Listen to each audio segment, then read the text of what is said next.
అంతర్జాతీయ రాజకీయాలలో దేశాల మధ్య కుదిరే ఒప్పందాలు కొన్నిసార్లు కేవలం కాగితాలకే పరిమితం అవుతాయనే విమర్శలు సౌదీ అరేబియా పాకిస్తాన్ రక్షణ బంధం తాజా ఉదాహరణగా నిలుస్తుంది. అయితే గతేడాది సెప్టెంబర్లో అత్యంత ప్రతిష్టాత్మకంగా కుదుర్చుకున్న పరస్పర రక్షణ ఒప్పందం ఇప్పుడు ప్రశ్నార్థకంగా మారింది. ముఖ్యంగా ఒక దేశంపై దాడి జరిగే మరో దేశం వారితో నిలిచి పగ తీర్చుకోవాలని కుదుర్చుకున్న ఈ ఒప్పందం పేరుకు మాత్రమే అన్నట్లు మిగిలిపోయింది. ఎందుకంటే సౌదీ అరేబియాపై ఇరాన్ ప్రస్తుత దాడులకు పాల్పడడం, పాకిస్తాన్పై ఆఫ్ఘనిస్తాన్ దాడులు చేయడం వంటివి జరుగుతున్నాయి. ఇరు దేశాలు ఒకరికొకరుగా అండగా నిలబడడం లేదు. అయితే సౌదీ అరేబియా పాకిస్తాన్ మధ్య కుదిరిన ఈ ఒప్పందం ప్రకారం నాటో తరహాలో ఒక దేశంపై దాడి జరిగితే అది ఇరు దేశాలపై జరిగిన దాడిగా పరిగణించాలి.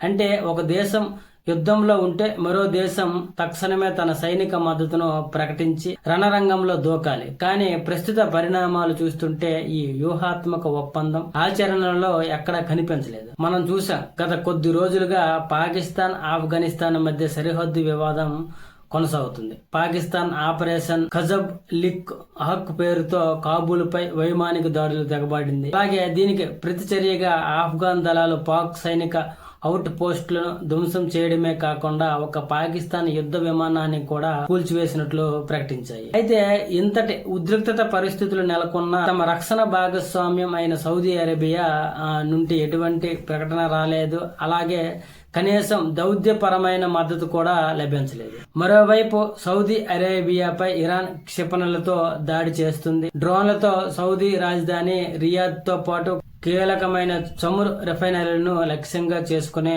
విరుచుకుపడుతుంది. అయితే ఒప్పందం ప్రకారం ఈ విషయం తెలిసిన వెంటనే పాకిస్తాన్ తన సైన్యాన్ని సౌదీ రక్షణ కోసం పంపాల్సి ఉండగా పాకిస్తాన్ వైపు ఎలాంటి కదలికలు లేవు. ఈ నిశ్శబ్దం ఇరు దేశాల మధ్య ఉన్న ఈ విశ్వసనీయతను దెబ్బతీస్తుంది. దేశాల మధ్య ఉండే ఆర్థిక రాజకీయ ప్రయోజనాలు ముందు ఇలాంటి రక్షణ ఒప్పందాలు తరచూ వీగిపోతుంటాయి. అయితే ప్రస్తుతం సౌదీ, పాకిస్తాన్ రెండు తమ సొంత సమస్యలతో సతమతమవుతూ మిత్ర దేశానికి సాయం చేసే స్థితిలో లేవని స్పష్టమవుతుంది.